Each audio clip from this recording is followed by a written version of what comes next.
Just talking to the employers, and I tell them, hey, let's think about things they can do, because I think these guys will really shock you. Is there a story of somebody who's gone through your program that just really sticks out to you as far as that transformation, where they just came in, they had this one mindset, and then through your program, through your new vocabulary that you've given them, that their whole life is totally changed, and it just constantly sticks with you? Nick, really, there are so many.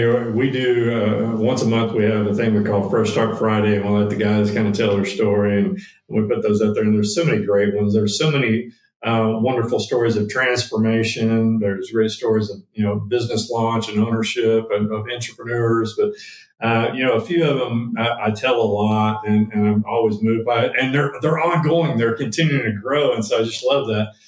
One of them is a guy named Reuben. He went through our program almost 10 years ago. Young Hispanic guy, never had a job. He had sold dope and kind of run with gangs, and so that was his experience. He went to prison, went through PEP, and really grafted to the character portion and becoming a man, an honorable man.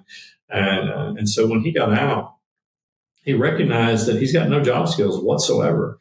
So he got a job out in West Texas in the oil field as a laborer to try to maximize his hourly wage, and he went out there, and because of his work ethic and because of the way he approached things and tried to add value, taking all the things he learned from us, his boss absolutely loved him and loved his work ethic. And they were out servicing an oil well one day, and the truck broke down, a company truck. So Reuben called the shop and he said, hey, I need you to come fix this truck so I can get back to work. And the shop said, hey, we're swamped. It's going to be 5-6 days at least before we can even look at it.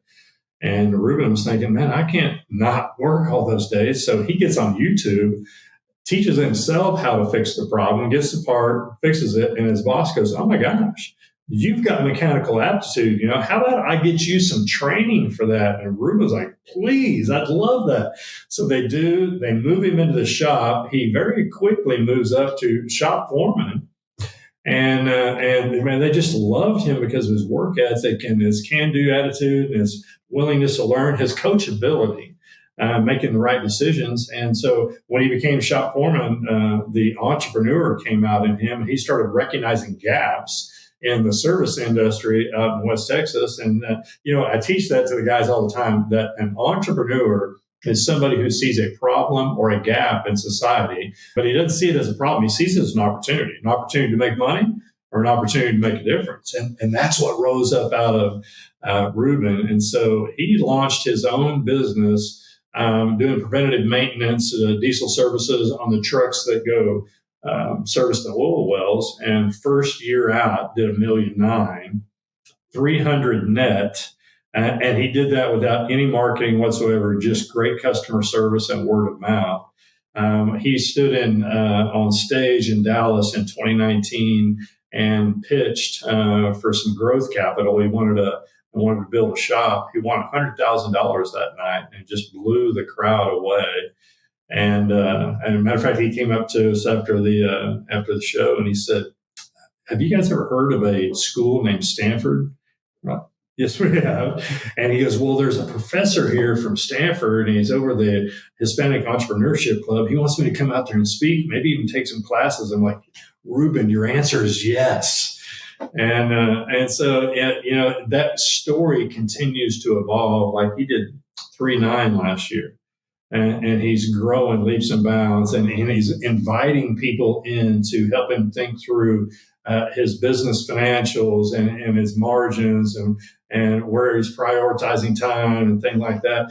And he's even interested right now in partnering up with another PEP graduate entrepreneur and funding, kind of being the silent funding investment partner for this brother of his who wants to do another oil services company. And so it just continues to grow. He starts out employee, entrepreneur, becomes entrepreneur, becoming investor. He's a father of 8 kids. He's just taken the world by storm. It's like, what is his ceiling? We don't even know. That's amazing. And it's just one of many stories too, right? I mean, and very impressive statistic of PEP is over 500 businesses started by graduates. It's now over 600. Wow. Yeah, over 600 now. We're really ramping that up. And I'll tell you, so we've been in existence for 18 years. We've had about 3,300 graduates of our program. A business launch rate of about 17%. Eventually, it takes a while to get out and get on your feet and get to the place where you have the necessary financial, mental, social capital, emotional capital to be able to do that. And so it takes some time to build that foundation to get ready. So I think, even at 16 or 17%, that's pretty awesome compared to business schools around the country. But I think we can probably even bump that up to, 20, maybe 25, still recognizing that the lion's share of our graduates will just become entrepreneurs, but they're going to do well at that too. And they make great employees. And our employers are out there starting to recognize that there is a very valuable second chance pool of employees because they are ready, willing, and able to go to work. And not so many people are, but it's just, golly, what an amazing opportunity for second chance guys who are devoid of many opportunities. They're making these opportunities. You have a lot of great statistics. You've given us several of them. There's more on your website. What do you do to communicate those to the public? Because, of course, donors want to know that there's a return on their investment. They donate to you. They want to make sure they're making a big impact. What are you doing to communicate your success stories? Well, I travel around the country and try to find a microphone wherever one is at and tell the story and get to tell the story of the awesome guys that we can mobilize and let employers or people see for themselves the truth in what I'm telling about. Our amazing statistics over 18 years is our recidivism rate is about 8%. That's the 3-year recidivism rate. That's the gold standard of how anybody measures a prison program. What's interesting to us is if men will stick with us and stay in community and follow up with our post-release education, the recidivism rate is 4%. So we're 96% effective at keeping people out of prison when they really graft into our community and our mindset, our vision of being an entrepreneur and entrepreneur.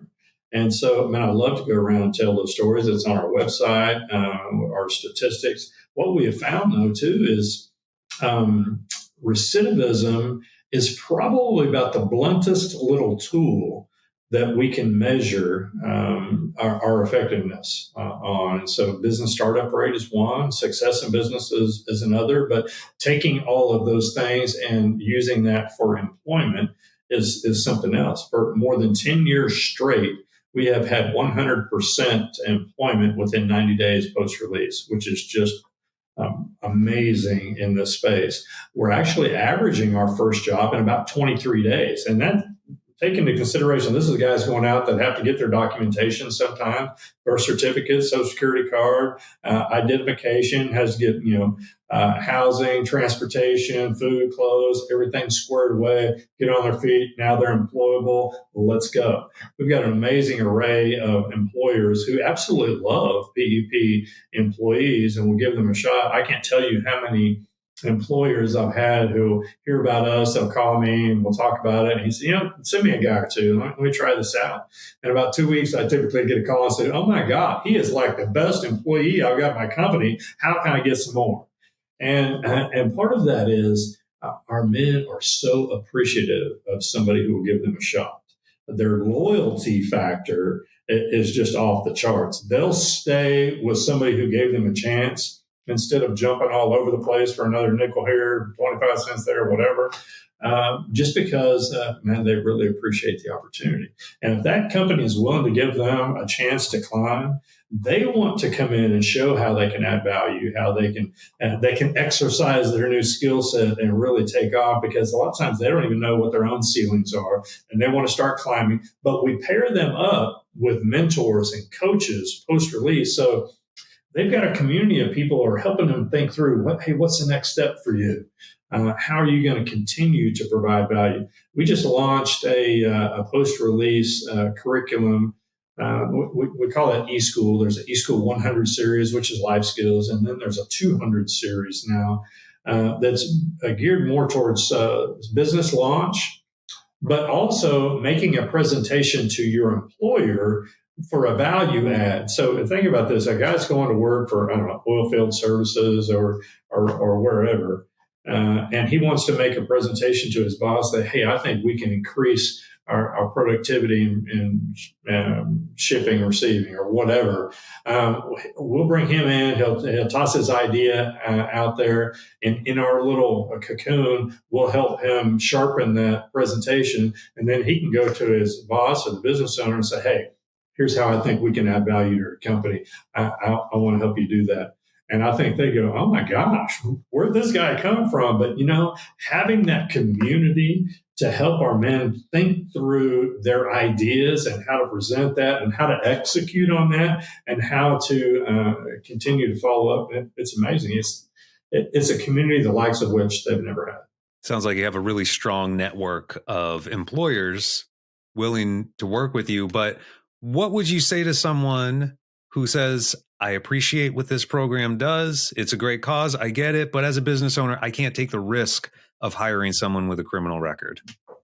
Yeah, we run into that a lot. And there are some spaces out there, some industries that just can't.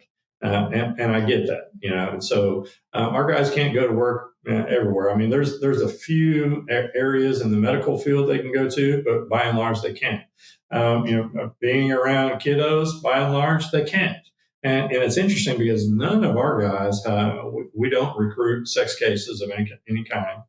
And so there's typically no issues with that. But because of liability, and I understand that part of it, there's some things that the door is just closed for them. And so they need to maximize other avenues and take advantage of the doors that are open. And so I would think, in just talking to the employers, I tell them, hey, let's think about things they can do, because I think these guys will really shock you.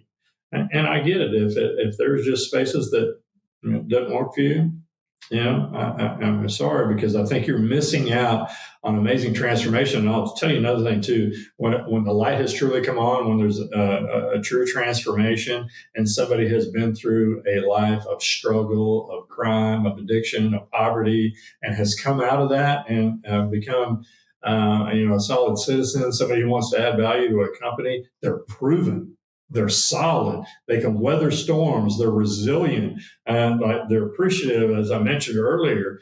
What a valuable employee. But I think they can also talk and really impact the people around them because of their transformation story. They're influencers. They're positive influencers, and they add to the company culture, and I think it makes it more robust.